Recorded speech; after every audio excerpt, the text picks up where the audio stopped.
It's one thing when we're going through positive experiences, joyous, happy celebrations. Then we usually don't think much about who's there with us. We'd love to have others participate in our celebrations, but we don't feel that type of desperation or need. But when we're alone and isolated in our pain, that's when it becomes very acute and very pronounced. That big question, are we all alone? Are we all alone in our suffering? And that's real here questions. Where is God? Why is he not there when I need him most? Does God cry? Does he cry with me? Does he cry with us? And it's not just an academic question, theoretical, but does he give me power and strength and courage to get through the more challenging times in life? Because one of the most devastating things when it comes to pain and suffering, in addition to the obvious anguish of the experience, is the isolation, the loneliness, sitting alone. Does anyone care? Does anyone want to be with me? Who wants to be with someone that's in a miserable situation? And it's not that we focus so much on that question, but it is a very isolating experience. And many of us, therefore, retreat. We recoil in a fetal position, physically or figuratively, because that's what fear does, that's what pain does. That's why it's such an important question. So we find in the verses, in biblical verses, expressions like, I am with you in your suffering. I weep with you. We weep together. In the book of Jeremiah, in the book of Psalms. We have references like that. Now, obviously, the philosophers will immediately remind us that God is beyond human.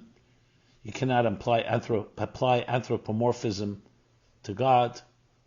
God doesn't get angry. God doesn't have the same thing as human feelings. God is the creator. He's immortal, immutable, unchanging. And that's definitely the case when you talk about it philosophically. But there's another aspect to the whole picture. Who put all this in place? It is God that created us. And created us as humans with feelings and emotions. Yes, emotions of joy and gladness and happiness, love, beauty, compassion, virtue, empathy. The list goes on. But he also created us with other feelings.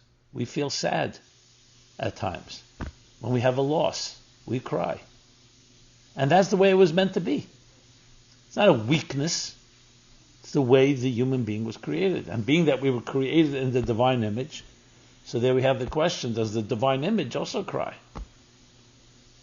So of course there are the answers, again, the philosophical, theological answers that explain that God is beyond having an image, but he chose to manifest part of his godliness, part of his divine energy in what the Kabbalists would call the 10 divine attributes, the Sfirot, including feelings.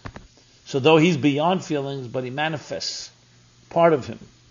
An expression of him manifests in ways that we can relate to, and he can relate to us. You have the verse in the book of Genesis, where the cries from the wicked city of Sodom are reaching and piercing heaven, and God says, let us descend below to see with our own eyes where this cry is coming from. The cry of anguish, the cry of pain, of distress, of people suffering at the hands of others. We see today atrocities, innocent children, innocent people. So does God come down to see? And why does he have to come down? Why can't he see it from up there? Or the better put, is he up there and not down here? He's here all the time. God is. So the Hasidic masters explain this at length, that there's different levels of divine manifestation. That obviously divine unity permeates everything all the time, is all pervasive, is omnipresent. But the question is, how much does he identify with us? Does he relate? Does he engage? And that's the point when it says he comes down, not physically comes down, but engages on our terms. And we can relate to it. Now you can have a person who, for example, may care, but they don't show any empathy, and therefore you don't feel the connection. Does God show empathy? Does he manifest in empathy? These are critical questions, again, not from a theological point of view, from a practical point of view. Because if you look at all systems of healing and recovery, take the 12 steps. So I've come to discover that I cannot do it alone, that I need to have a higher power. I'm just paraphrasing. The idea that we need strength because, to use the Talmudic expression, a person bound up in fetters, a person in fetters cannot free themselves. When you're tied up, when you're in a pit, you can't free yourself. You need someone to throw you a life raft. And the same thing is with the divine. To realize that you're not alone in your pain, that God cares, and His caring helps you get through it. You know, there's that classic greeting card, or I'm not sure what you call it, anecdote. You see somebody walking, footsteps in the sand, 2 sets of footsteps. He's walking with someone with him. And this is the story of someone's life. And then when it comes to the more painful times in life, you only see 1 set of steps. And God says to the person, I've walked side by side with you through your whole life. I've always been with you, always accompanying you, always empowering you. He says, so where were you in all those moments of pain? I only see 1 set of footsteps. Why did you abandon me? And God responds, because I was carrying you then. So it's only 1 set of footsteps. I was lifting you up on my wings. So what that means is that God is always there with us. We just don't feel it. That's part of the difficulty of dealing with challenges and pain. You don't feel the strength, but it doesn't mean it's not there. So that's why this is so relevant, because it really affects how to deal with the challenges in life. Now, some deal with it through denial, escapism, self-medicating, all kinds of form of relief, physical or psychological, to escape the situation. But we're talking about not escaping, but like they say, the only way out is through to becoming stronger. That which doesn't kill you makes you stronger. When we read in the Bible where it says that the Jewish people were in exile in Egypt, in slavery, terrible Holocaust, the more they were afflicted, the more they thrived, the more they blossomed, the more they grew, flourished. That is where the tears of God come into play. So it's not just whether God is feeling our pain, but is empowering us. And that's why it's so critical that we understand that there is a relationship with the divine, especially in difficult times. When God appears to Moses, the Bible tells us, the first time, in a burning bush. But it wasn't just a bush, it was a thorn bush. And Moses saw this sight and was perplexed, because there were no branches, there were no leaves, there was nothing to burn. It says it was burning, but the thorn bush was not being consumed. A fire was burning, it was not being consumed. So why did he appear in a thorn bush? God.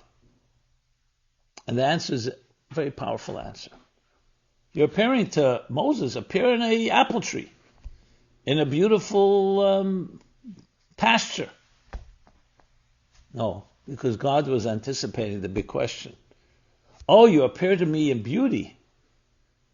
How about do you appear to me in ugliness? You appear to me in times of joy. What about in times of pain and loss and when we're feeling abandoned? Because Moses was about to be told to go to the Jewish people who were in terrible distress and said, and tell them that God is going to redeem them. And the people, of course, would say, where is this God that you're talking about? We don't see him. Why is he not here with us in our pain? Look at our suffering.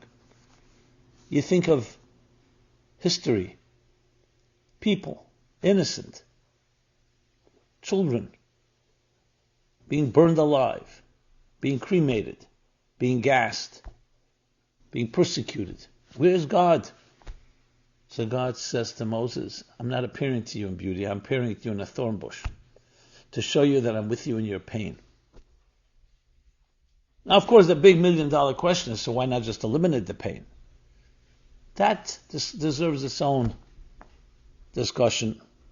And I don't even know if we have an answer to that. That's part of the mysteries of life and death, of pain and suffering, of joy and happiness, of love and loss. But what we do know is that we may not have an answer to why bad things happen to good people. But what to do about it, that we do have an answer. Because in that thorn bush of your life, in the pain and suffering, even in the moments of deep isolation, where it seems hopeless, there is a divine spark, because God does cry. You'll say, well, how does it help me if he cries? I'm a child that was hurt by a parent, abused by someone, violated. How is it helping me that God cries? Because God is giving you power through those tears. Now, I'm not here to prove the case. You'll say, how do I know? How do we know? Where was God during the Holocaust? Where was God on October 7th? Where was God in our personal Holocausts? Losses, senseless deaths, suffering, right now as we speak. I don't have an answer. Again, why? But there's no question that our only option, and I'm not saying this with a scientific, empirical type of approach, because I ask you to think of the alternative. Our only option is to say that with every challenge we have, we're also given strength. And yes, God's tears, crying with us, is an experience that only a person who has shed such tears can experience. It's a sacred moment where you can stand completely naked before God. It's completely naked because you are vulnerable, and knowing that you have a special place. This is not a justification. This is not a consolation. It's not a comfort. It's a reality. Those that have suffered, that have gone through it, know exactly what we're talking about here.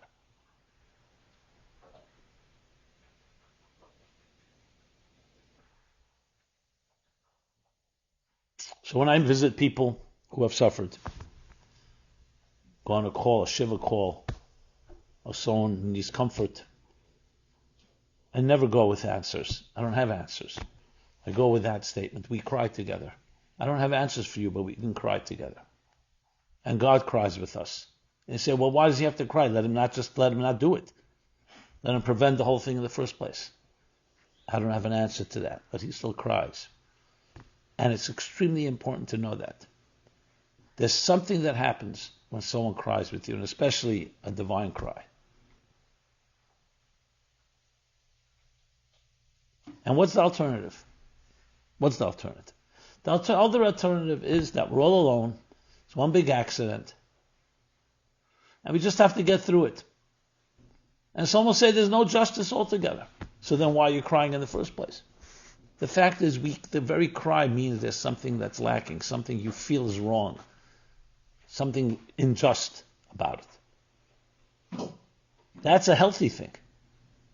It would be like someone, God forbid, who has terrible accident, and they don't feel any pain. They say, I have no pain, because the nerves have been severed. That's not a good sign. You want to feel the pain. Not because we like pain, but because the pain reminds us that we're alive. The pain reminds us there's a problem. The pain reminds us that we can heal and we should heal. The pain will also motivate us to heal. That's what tears are about. The Kabbalists say that tears bathe the soul. It's a salve. It's a soothing element. It's like going into the warm waters. Is it comfortable? Of course not. But nevertheless, it's soothing. And God's tears soothe as well. So it's not just that God counts our tears, as the Psalm says, but also cries with us. I speak from my heart right now because it's not coming necessarily from a purely logical, rational place. It's not irrational. I call it super rational. There's something deeply comforting knowing that we're not alone in this world. Not just that we have loved ones, family, friends, children, grandchildren, but to also know that there's some higher presence that is with you at all times. In times of joy, for sure, and we shouldn't take that for granted, but also in times of distress. To know that God does indeed cry. Does he cry with tears like our tears? Does that matter? The main thing is that he identifies with us, engages. And where do you see it? You see it in the strength that you gain. You see it in the growth that emerges. And you recognize it by appreciating the journey. I don't remember where I saw it, but I saw a scene once. Someone, I think children had lost a parent at a young age. Tragic. I think their uncle or friend came by and was on a farm. They went outside. Talk about an apple tree. There was an apple tree and there was an apple on the ground that had fallen. It already rotted. And it was you could see it was halfway being absorbed by the earth. And he says to the children, I just remember it left that impression. Everything is on its way to another place. Nothing is static. You see, we sometimes get caught in the trap of the here and now. I'm here, and there's no tomorrow, no yesterday. Instant gratification, fast food society. Everything is on its way to somewhere else. The apple was once on that tree, juicy, alive. Now it's rotting, it's deteriorating. But it's on its way to becoming part of earth, which will absorb its nutrients and its seeds, and very likely give birth to another tree. We just don't see it right now. We just see the process. So understanding things are a process, and understanding that the tears of God, just as the Psalm writes, you sow in tears, those that sow in tears will reap in joy. The tears of God are in your tears. And they are like raindrops that will give birth to greater things. And the birthing will be the best proof that there were those tears there. So it empowers us to understand that we're not just crying for the past. We're not just weeping over loss. It's all part of a transition, which we weep for, because we have lost something. But ultimately it will turn into something other, something greater. And that's when you see the results, the fruits of those tears. There's something profoundly comforting about it. Share a story. It was years ago, Meaningful Life Center. First we got involved with it informally, then more formally. Yet organizing this, we'll call it bizarre if you wish, definitely out of the ordinary weekend retreat. But it wasn't a regular weekend retreat, it was a camping retreat. We actually found camping grounds. And people tented, real tents, in the rain, braving the elements. We had some professionals building a central tent. We had an outdoor caterer. But over the weekend, it was not a 5-star hotel, but it was transformative. There's something about being vulnerable with others and exposed to the elements that creates a very deep unity. You don't hide behind structures, hide in your room. Until this day, I still hear about it. But now, over a few years, we had some experience. We had people who were real professional campers, help people pitch their tents. Some people were very shocked by the experience. They didn't know what they're getting into. I mean, obviously we gave everybody preparations, and we had people helping, as I said. And if you know how to pitch a tent, even with rain and so on, you could be pretty warm and comfortable. But you have to be ready to adjust. But we had a good team, and I said if there's anyone that has one of the guests having any issues, we had a team that knew how to solve problems. Someone couldn't pitch their tent, they couldn't find food, they're lacking some resources, lacking some supplies. We were there for them. Okay, good. We had a hierarchy type of thing, that if there's a problem, you deal with it. If you can't deal with it, give it to a superior. And at the end of the day, if there's no one else, send them to me. So there's this one woman that came from New York City. And as soon as she arrived, we saw there was a problem. Nothing was good enough. Oh, I didn't know it's camping. I didn't bring this, I didn't bring that. And where's the food? We tried to be as kind as possible and help her. But all the people that were trying to help, she just got angrier at. Finally, it got to me, so I went over to speak with her. It was already Friday evening. I didn't know who she was, but we started the conversation. I saw very, very angry. I said, look, you're here. We all care about each other. We're all in this together. We're here to do whatever it takes. If you would like to eat right now, we'll bring you food to your tent. And we had good food, everything. She was extremely angry. I saw there was something more going on. It wasn't us. But the situation that was vulnerable exacerbated whatever was bothering her. So I was as kind as I could. I said, we'll bring something to you. She said, no, I'm not happy, and that's that. I'm upset at you, upset at everybody. Okay, I wasn't happy to hear that, but we went on. We had a few hundred people. It was a beautiful evening. We were singing. But I thought about her, but you can only do what you can do. The next morning, the night was actually raining, so it made it even more uncomfortable.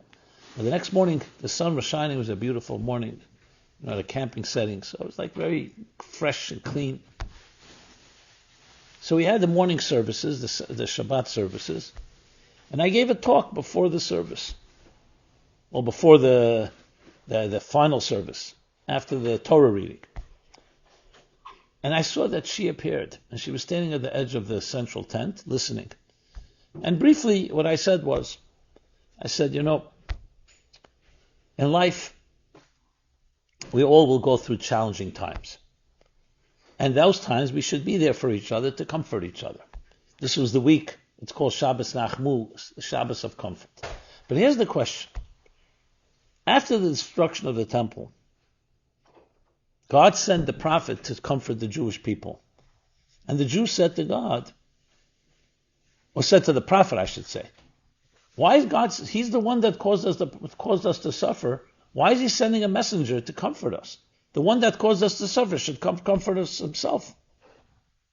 And the messengers returned to God and gave him the message. And God said, they're right. I will comfort them. And then the continuing series of events, God ultimately comes and comforts them. So I asked the question, what God couldn't understand that on his own? He needed the people to say that. Why did he send a message? And my response was, because God wanted to empower humans to comfort each other. That God can comfort us, of course. The one that takes gives. It's God. But he wanted to also give us the ability to comfort each other. That's why he sent messengers.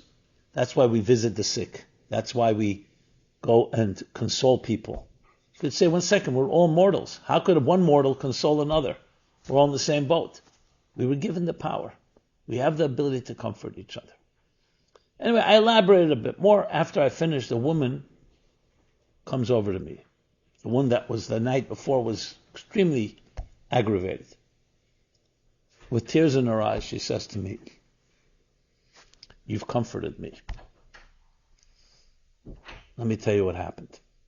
A year ago, today, my young son, an 18-year-old boy, died from an aneurysm.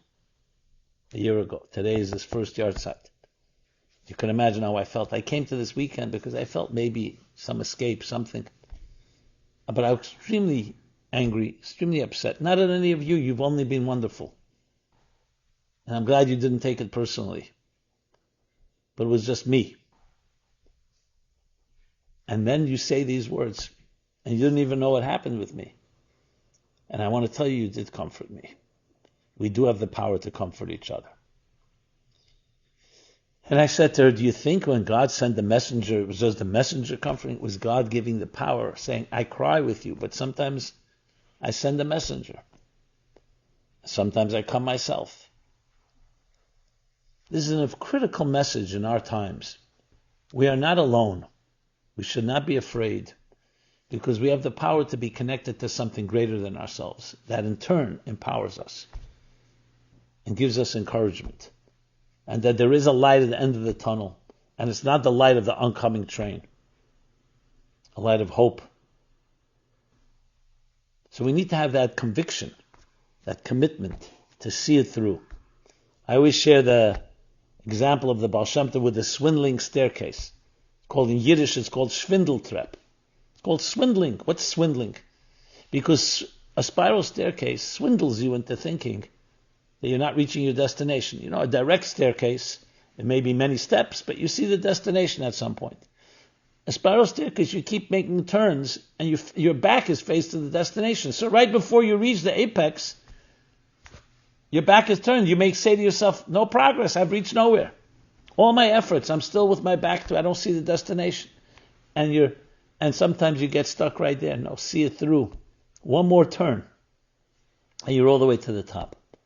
That's life. Life is twists and turns. It's not a straight line.